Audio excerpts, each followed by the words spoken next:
الحلوين عاملين ايه؟ يا رب تكونوا بخير. طبعا كل واحد دمياطي اصيل بقى يقول لي ايه الوصفه دي بيعملها ازاي.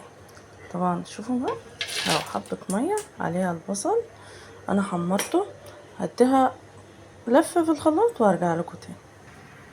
هنا بقى انا حاطه ميه اهي بليمون، طبعا هي بتغمق كده عشان ايه، عماله تغلي، وسبت حبه كده في الشفشق، حبه ملح، حبه فلفل، نحط السمك كده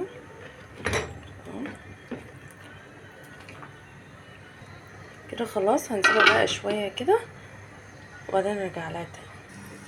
هنا بقى انا حطيت بقيه اللي كان في الخلاط وعليه شويه ميه وعليه ملح وفلفل على الرز بتاعنا. هنا بقى هنبتدي ان احنا نحط الرز كده كله كده. هناخد بقى من اللي هو في السمك ده كده متكرنبين كده ونحطه ايه هنا. بس في الاخر بقى نقدح شويه زيت ونحطهم على السمك وعلى الرز. بس بعد ما الرز يخلص بقى يا جماعه، بعد ما اخلص انا بقى قدحت لها الزيت اللي هو بتاع البصل اللي هو كان فايض وحطيتها فوق الوش، بس انا نسيت اصور ايه المنظر ده. شوفوا لي بقى انتوا بتعملوها كده ولا ايه؟ الف هنا عليكم، يلا باي باي.